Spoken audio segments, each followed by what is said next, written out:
dei conta, quando cheguei aqui, que há 16 anos eu vim a Porto Alegre como pesquisadora pela primeira vez. Então, faz 16 anos, faziam 16 anos, que eu não via, como eu voltei a ver dessa vez, uma seleção do teatro de rua do Rio Grande do Sul. Na época era só de Porto Alegre, agora o festival, né? Tem outras localidades. E foi aí quando eu me dei conta desse retorno, porque claro que de 94, foi a primeira vez que eu vim participar da mostra de teatro de rua, de 94 até hoje, eu estive outras vezes aqui, mas sempre para cumprir uma tarefa específica, que não era ver uma mostra de teatro de rua ou um festival de teatro de rua com essa função que eu volto a ocupar hoje, de ver e tentar dar um retorno para você. Nossa, há 16 anos éramos todos muito diferentes. O teatro, eu, tudo era muito diferente. E eu fiquei pensando nessas diferenças, né?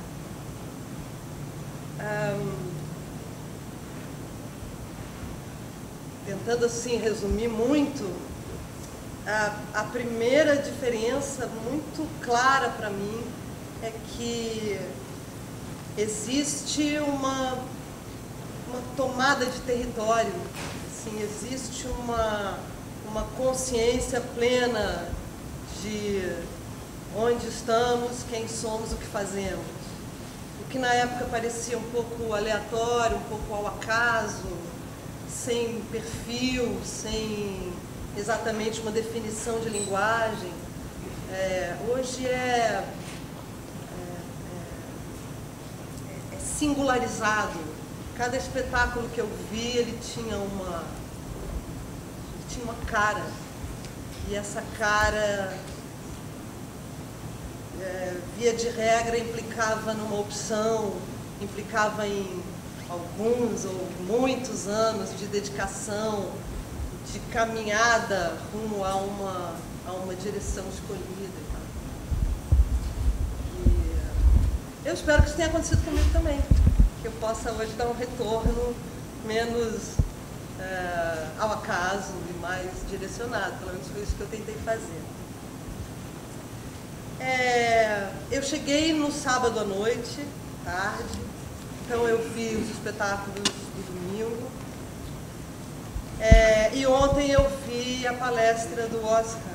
Então é um pouco impregnada dessas coisas que eu estou. Inevitável também, então, que a fala dele tenha me feito pensar.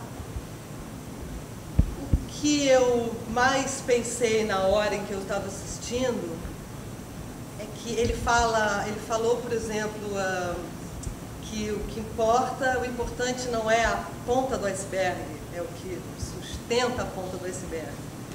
É aquilo que não se vê. E eu fui pesquisar o teatro de grupo justamente para descobrir aquilo que eu não via. Justamente por achar que um espetáculo, ele tem um trajeto para chegar ali, e eu queria descobrir que trajeto era esse, eu queria tentar definir com palavras o que era isso, e descobrir principalmente como chegar a isso, o que eu tinha que fazer para desenhar o que estava embaixo da pontinha que eu via, né, do iceberg. A dificuldade disso que eu estou me propondo a fazer hoje é justamente que eu só vi a pontinha. Todos os grupos, claro, com exceção dos Parlapatões que está na rua, todos os grupos que eu vi no domingo, deixa eu só confirmar se é isso mesmo que eu vou dizer, mas acho que é isso mesmo, eu vi pela primeira vez. Eu não conhecia esses grupos, nunca tinha visto um espetáculo deles. Então, é um exercício de tentar, se eu estou certa, se a minha teoria é certa, ver um espetáculo significa entrar em contato com a base do iceberg, e não simplesmente com a ponta. Existe alguma coisa que aparece ali que está impregnada de uma, como diz, citando novamente o Oscar, citando Foucault, de um modo de existência como obra de arte, de uma opção de vida, de um modo de fazer as coisas, digamos assim.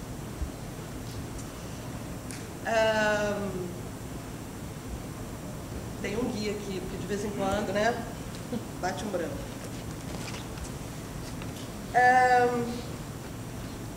Uma outra coisa que eu vou tentar ensaiar, mas eu não sei se eu vou saber bem fazer, é responder um pouco a esse diálogo que se propôs durante o festival entre o público e o privado. Então, a minha pergunta para mim mesma é: o que o espetáculo revela? O que eu diria que gera esse espetáculo? O que formata esse espetáculo? Bom, tentando partir da generalização, eu diria que dos 6 espetáculos da região que eu assisti, 5 estão ligados à mesma raiz de tradição.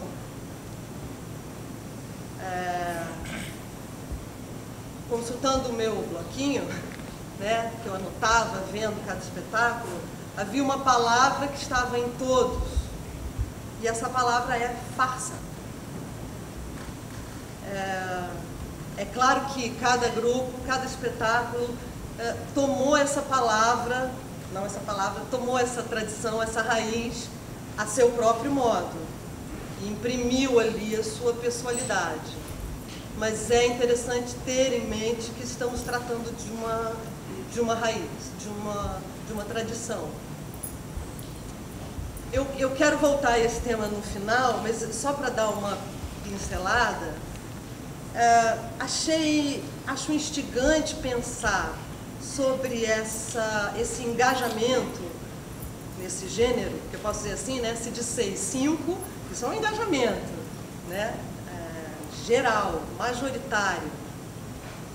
Que isso aconteça e prevaleça e ainda continue vigorando no momento em que, se eu tratar aqui, se eu tentar falar brevemente do que se chama teatro contemporâneo, é um tempo de busca da intimidade. Novamente, para retomar a Oscar. Da intimidade, eu diria até como ponte para uma verdade individual. Esse caminho foi feito ali nos anos 80 via performer, né, a figura desse artista que é autor, diretor, autor daquilo que faz e que, portanto, aquilo que ele faz é ele mesmo, ele não está representando. E muitos, ou a maioria, ou diria a totalidade, dos diretores ligados a essa vertente teatral, que a gente chama de teatro contemporâneo, eles buscam encontrar no ator uma ação produzida aqui e agora de fato.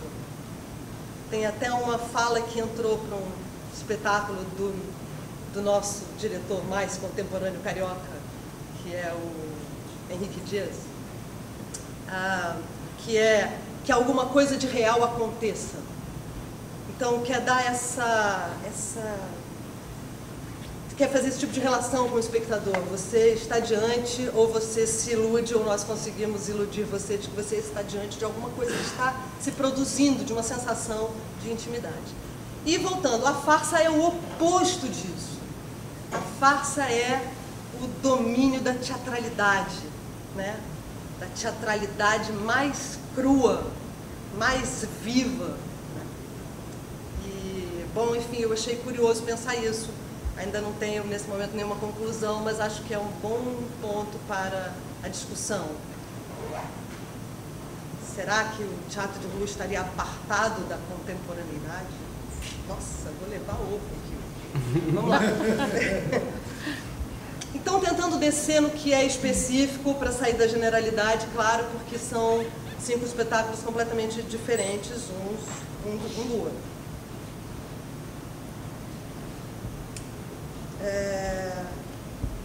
O Vendedor de Palavras foi o primeiro das 10 da manhã, eu assisti domingo na sequência.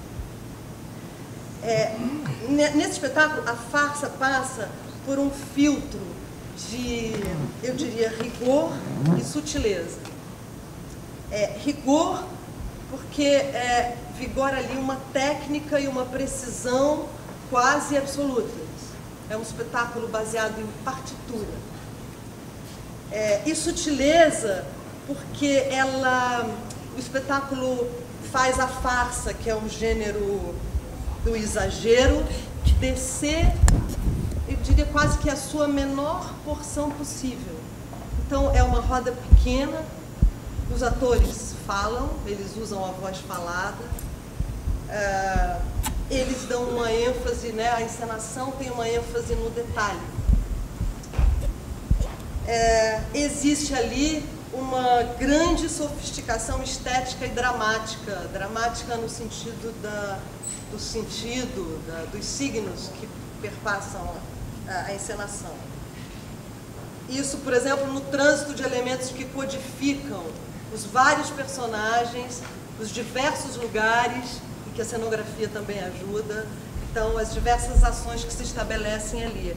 É por uma mudança de código sutil, porque são os mesmos dois atores fazendo todos os personagens.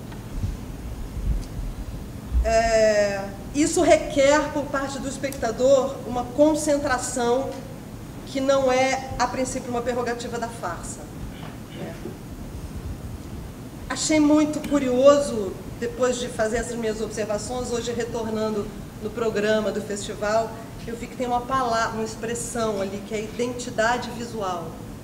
E eu tinha me pego tentando identificar qual era o signo, o que norteava a visualidade, e achei interessante que a visualidade seja precedida no programa pela palavra identidade. Bom, essa visualidade, ela é feita de suavidade, de tons claros, é uma visualidade que eu diria bucólica. Se eu fosse resumir, eu diria que esse espetáculo é como um inventário da linguagem clássica de rua. Mas um inventário, como eu disse, que passa por essa lente de rigor e sutileza. É um inventário porque cada vez que aparecia um elemento, eu dizia assim, olha, é quase como se fosse o dicionário do teatro de rua. Tem isso, e agora estão usando aquilo. Então, boneco, máscara, instrumento, troca de personagem, relação com o público, relação com o imprevisto. Ao mesmo tempo, existe ali também um outro elemento que não é uma prerrogativa da farsa, que é, estou supondo, mais uma vez pela pontinha do iceberg, um engajamento afetivo dos atores, com o tema que estão tratando, que é a língua, né, a comunicação, a palavra, e também com o universo da tradição geracional, das gerações. Me parece que eles falam de alguma coisa que eles acreditam, que eles gostam, que eles prezam e que eles querem semear. Identifico nisso uma criação própria, autoral, e quase que eu diria um posicionamento político-pedagógico frente à cultura. Como se eles se quisessem formadores da subjetividade. E nesse sentido eu diria que, com relação ao panorama do teatro de rua, eles são eruditos. Eles são a parte erudita da nossa tradição popular.